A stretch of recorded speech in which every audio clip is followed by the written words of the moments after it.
साथियों, भारतीय बेरोजगार मोर्चा के माध्यम से देश में बढ़ती बेरोजगारी और अग्निपथ योजना के विरोध में कल पूरे देश भर में 15 जुलाई 2022 को 25 राज्यों में राज्य स्तरीय रैलियां हम लोग ले रहे हैं।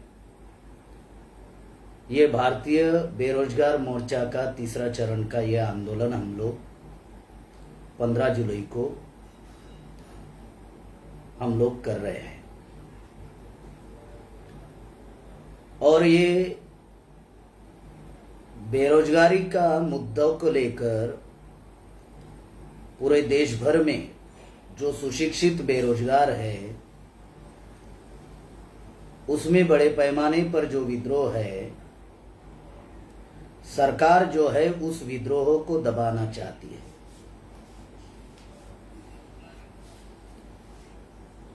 बहुत सारे लोगों को ऐसा लगता है कि बेरोजगारी का जो मुद्दा है ये नौकरी का मुद्दा है या आर्थिकता से जुड़ा हुआ मुद्दा है। मैं उन तमाम भारत के मूल निवासी बहुजन समाज के छात्र नौजवानों को मैं ये बात बताना चाहता हूँ कि बेरोजगारी का मुद्दा नहीं है।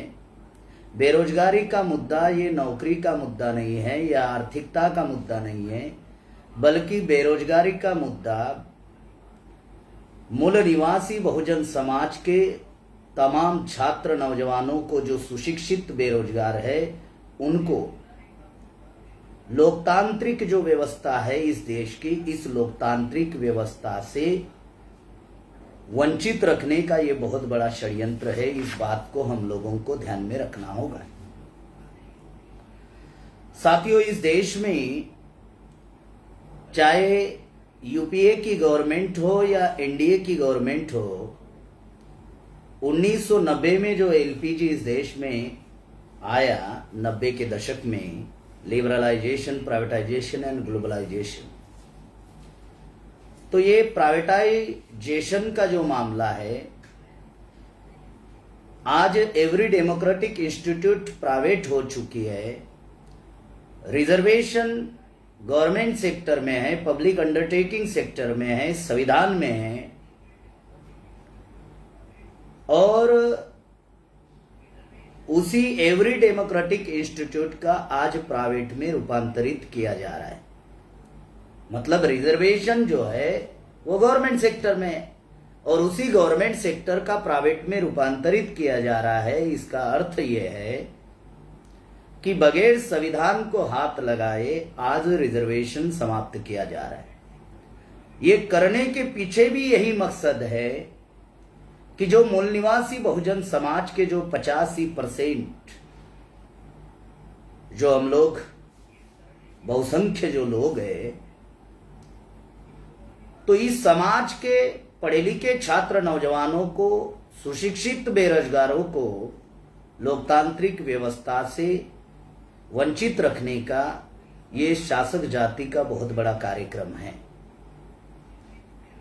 और इस वजह से पूरे देश भर में जो बेरोजगार छात्र नौजवान हैं उनमें बड़े पैमाने पर विद्रोह है। और कल 15 जुलाई 2022 को देश के 25 राज्यों में बड़े पैमाने पर राज्य स्तरीय रैलियां की तैयारी हो चुकी है। इतना ही नहीं तो पूरे देश भर में जो SC ST OBC माइनॉरिटी के जो छात्र नौजवान हैं, वो जिन जिन राज्यों में जो हम लोगों ने पॉइंट निर्धारित किए गए हैं, उस पॉइंट पर बड़े पैमाने पर छात्र नौजवान बेरोजगार, सुशिक्षित बेरोजगार पहुंच चुके हैं।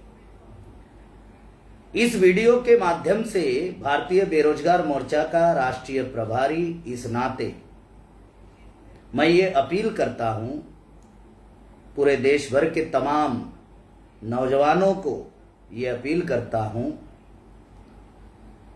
कि ये बेरोजगारी का मुद्दा अगर हम लोगों को इसका समाधान करना है तो देशव्यापी जो आंदोलन की तैयारी भारतीय बेरोजगार मोर्चा के द्वारा पूरे देश भर में चल रही है, उस आंदोलन में सभी को शरीक होना बहुत जरूरी है। साथियों, इस एलपीजी की वजह से जो प्राइवेटाइजेशन आया और प्राइवेटाइजेशन की वजह से जो नौकरियां समाप्त हो रही है, रोजगार समाप्त हो रहे हैं, इसका परिणाम ये हुआ कि आज तथाकथित आजादी में 35% आज बेरोजगारी बड़े पैमाने पर बढ़ चुकी है। और नेशनल क्राइम रिकॉर्ड्स ब्यूरो का रिपोर्ट ये कहता है कि प्रतिदिन सुशिक्षित बेरोजगार ऐसे करीबन 38 जो नौजवान जो है वो प्रतिदिन आत्महत्या कर रहे हैं। ये नेशनल क्राइम रिकॉर्ड्स ब्यूरो का यानी एनसीआरबी का ये रिपोर्ट है। ये बहुत ही गंभीर मामला है पूरे देश भर में, जिसको हम छात्र नौजवानों को इकट्ठा होने की जरूरत है। यह ऐसा क्यों हो रहा है देश भर में? बेरोजगारी आज बड़े पैमाने पर जो देश भर में बढ़ रही है, उसका कारण क्या है, इसको जानना बहुत जरूरी है। अंग्रेजों का राज था, भारत गुलाम था। गुलाम भारत में जो समस्या नहीं थी, आज आजाद भारत में वो समस्याएं निर्माण हुई। गुलाम भारत में नक्सलवाद नहीं था, आजाद भारत में पैदा हुआ। गुलाम भारत में आतंकवाद नहीं था, आजाद भारत में पैदा हुआ। गुलाम भारत में एक भी किसान ने आत्महत्या नहीं की, आज आजाद भारत में लाखों किसानों ने आत्महत्या की। गुलाम भारत में एक भी महिलाओं के ऊपर अन्याय अत्याचार नहीं हुआ, आजाद भारत में हर 5 मिनट के अंदर एक महिलाओं के ऊपर अन्याय अत्याचार होता है। गुलाम भारत में 11 करोड़ लोग गरीबी में थे।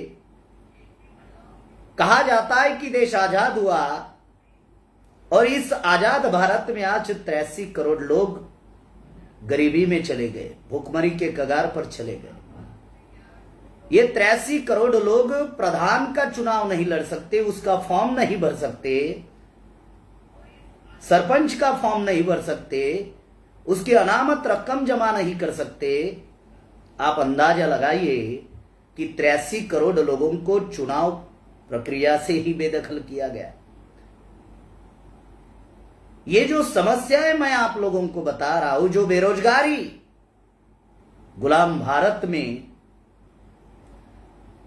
जिसका दर उतना नहीं था, आज 35% आज बेरोजगारी भारत में बढ़ चुकी है। उसका कारण जब भारतीय बेरोजगार मोर्चा ने, हम लोगों ने, और जो भारतीय बेरोजगार मोर्चा की जो सेंट्रल कमेटी है, हम लोगों ने इसके ऊपर जब चिंतन किया, मनन किया, तो तथ्य ये सामने आया कि इस देश में जितने भी राज्य सरकारें हैं और केंद्र सरकार जो है, ये इलेक्ट्रॉनिक वोटिंग मशीन से चुनाव जीत कर जाती है। चाहे यूपीए गवर्नमेंट हो, चाहे एनडीए गवर्नमेंट हो, चाहे कांग्रेस हो, चाहे बीजेपी हो, चाहे कम्युनिस्ट हो,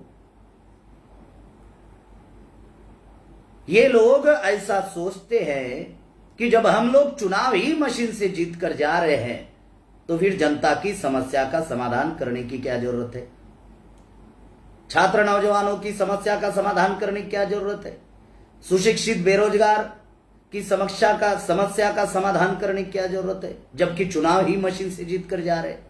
जब मशीन ही सरकारें बना रही है, तो जनता की समस्या का समाधान करने की जरूरत नहीं है। आज अगर बेरोजगारी इस समस्या का अगर समाधान नहीं हो रहा है, तो उसका बड़े पैमाने पर कारण है इलेक्ट्रॉनिक वोटिंग मशीन। इसके माध्यम से जो सरकारें बन रही है, ये इस वजह से इस देश में समस्याएं बढ़ती जा रही है। इसलिए साथियों, पूरे देश भर में भारतीय बेरोजगार मोर्चा ने, हम लोगों ने प्लान बनाया। ये राष्ट्रव्यापी संगठन है, एससी एसटी ओबीसी माइनॉरिटी के बेरोजगार लोगों का, सुशिक्षित बेरोजगार लोगों का राष्ट्रव्यापी संगठन है, जिसका जाल पूरे देश भर में 25 राज्यों में फैला हुआ है।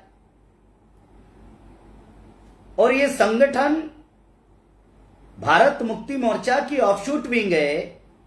इसलिए वाम से भारत मुक्ति मोर्चा, बहुजन क्रांति मोर्चा और राष्ट्रीय परिवर्तन मोर्चा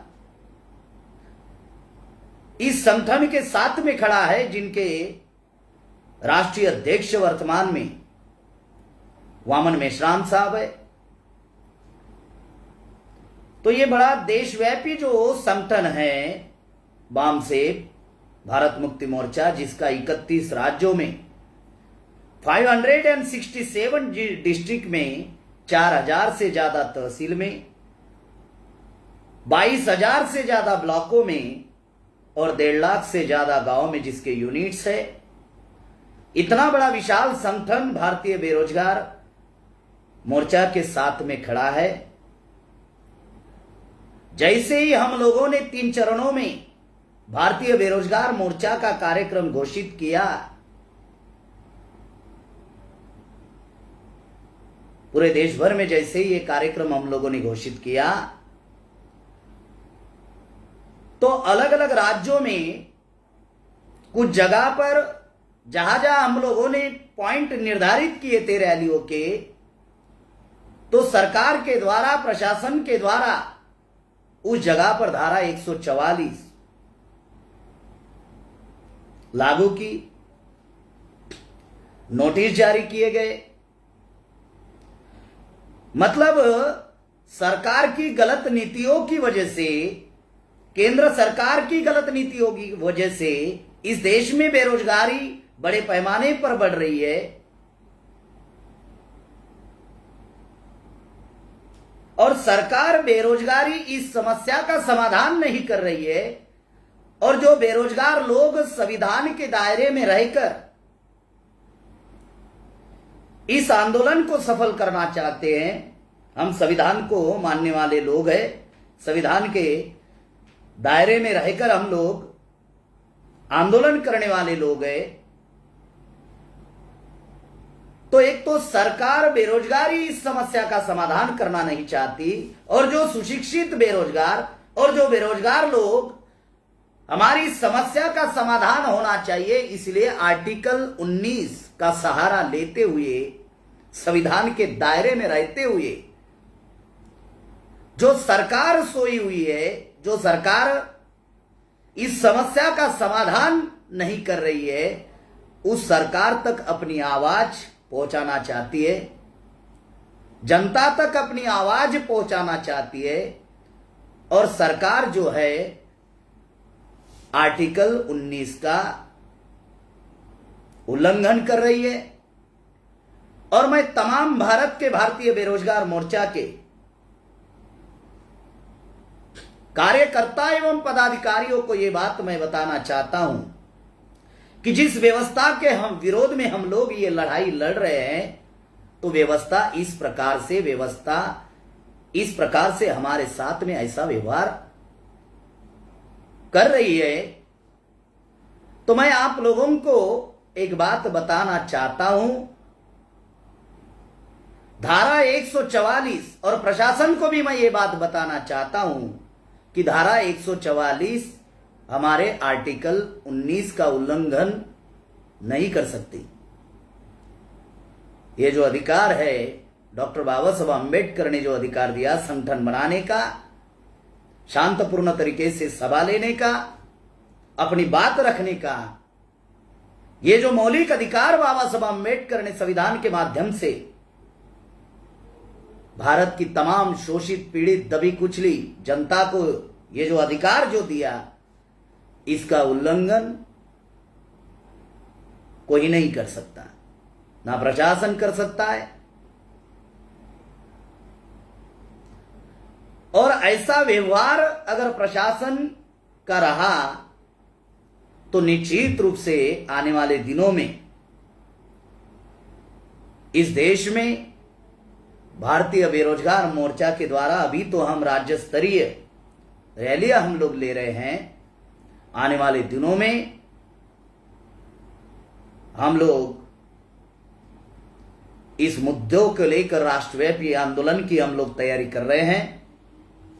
तो जो बातें बताई जा रही है उन बातों को हम लोगों को ध्यान में रखना बहुत जरूरी है। हमें संविधान के दायरे में रहकर हमें कार्य करना है। बहुत सारे जगह पर बारिश भी आ रही है, फिर भी जो सुशिक्षित बेरोजगार है हजारों की लाखों की संख्या में उस पॉइंट पर पहुंच चुके हैं। बारिश चाहे कितनी भी आए तो भी कल का आंदोलन हम लोग बड़े पैमाने पर सफल करेंगे। कल की रैली हम लोग बड़े पैमाने पर सफल करेंगे। इतिहास का उदाहरण है तथाकथित आजादी 15 अगस्त 1947 को मिली। ये हमारी आजादी नहीं थी, इसलिए अन्ना भाऊ साठे ने 16 अगस्त 1947 को तथाकथित आजादी के दूसरे ही दिन महाराष्ट्र के लोक शायर अन्ना भाऊ साठे, जो मूल निवासी बहुजन समाज के लोक शायर थे, उन्होंने 16 अगस्त को नारा दिया कि ये आजादी झूठी है, देश की जनता भूखी है। हजारों लाखों लोग रोड पर आए और अगस्त महीने में बॉम्बे में बड़े पैमाने पर बारिश भी होती है। उतनी बारिश भी थी, फिर भी लाखों लोग रोड पर आए और इस तथाकथित आजादी का अन्ना भाऊ साठे के नेतृत्व में विरोध किया गया। तो ये राज्य स्तरीय जो रैली है, ये बेरोजगारों का जो मुद्दा है, ये हमारी जिंदगी से जुड़ा हुआ मामला है, हमारे जनरेशन को बचाने का मामला है। चाहे कितनी भी बारिश हो, चाहे कितना भी तूफान हो, हम लोग ये राज्य स्तरीय रैलियां हम लोग सफल करने वाले हैं। प्रशासन को हम लोग कोऑपरेट कर रहे हैं, लेकिन अगर प्रशासन जो हमारे रैलियों में शरीक होने वाले जितने भी तमाम सुशिक्षित बेरोजगार हैं, छात्र नौजवान हैं, अगर उनको रोकने का अगर प्रयास करेगी तो निश्चित रूप से चाहे कोई भी व्यक्ति हो, उनके विरोध में हम लोग राष्ट्रव्यापी आंदोलन करेंगे।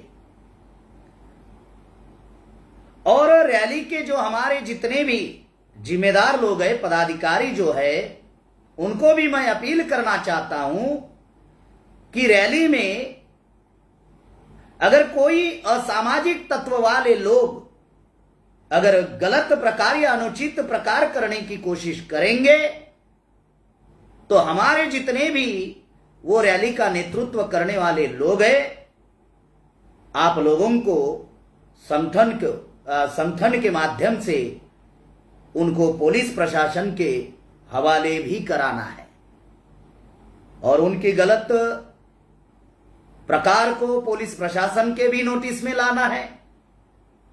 ये हम लोग कोऑपरेट करेंगे। पुलिस प्रशासन को हम लोग ये कोऑपरेट करेंगे कि हम संविधान के दायरे में रहकर हम लोग ये रैली कर रहे हैं, आंदोलन कर रहे हैं। अगर इस रैली में कोई असामाजिक तत्व के लोग अगर कुछ गड़बड़ी करने की कोशिश करेंगे तो हमारे कार्यकर्ता आपके नोटिस में लाएंगे।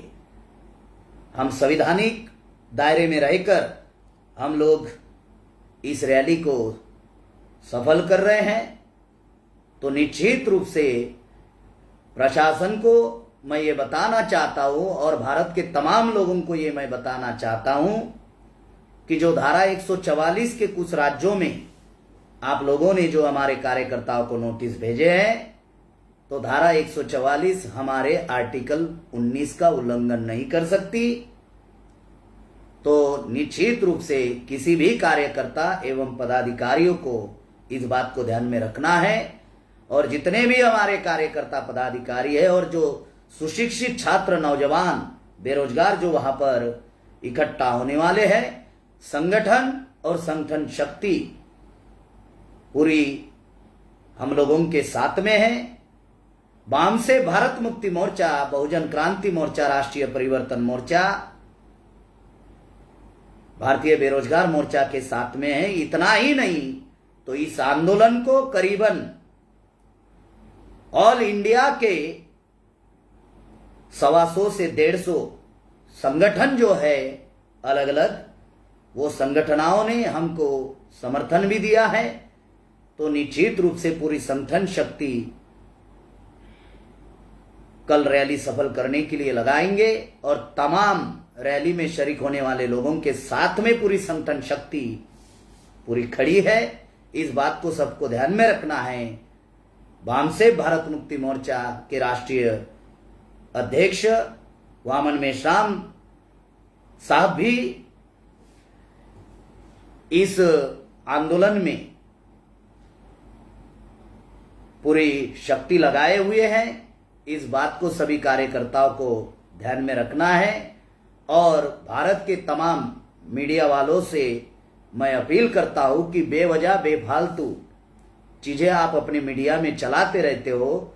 तो 25 राज्यों में कल जो रैली के पॉइंट हम लोगों ने निर्धारित किए हैं, वहां पर रैलियां जो हो रही है, तो मीडिया के लोगों को भी मैं निवेदन करता हूं कि बड़े पैमाने पर कल की रैली आप लोग अपने टीवी चैनल पर, वर्तमान पत्र में छपवाएंगे, ऐसी आपसे अपील भी करता हूं। और जो संगठन का जो मीडिया है और जिला स्तर के जो जिम्मेदार लोग हैं, राज्य स्तर के जो जिम्मेदार लोग हैं, उन सभी लोगों से, मीडिया कर्मी को मैं ये अपील करता हूं कि कल की रैली बड़े पैमाने पर सोशल मीडिया पर हम लोग इसको वायरल करेंगे और अपनी आवाज जनता तक पहुंचाएंगे, और अपनी आवाज उस गूंगी बहरी सरकार तक हम लोग पहुंचाएंगे। ऐसा करने के लिए आप लोग साथ और सहयोग देंगे, इस आशा और विश्वास के साथ मैं मेरी अपील यहीं पर मैं समाप्त करता हूं। धन्यवाद। जय मूल निवासी, जय भारत।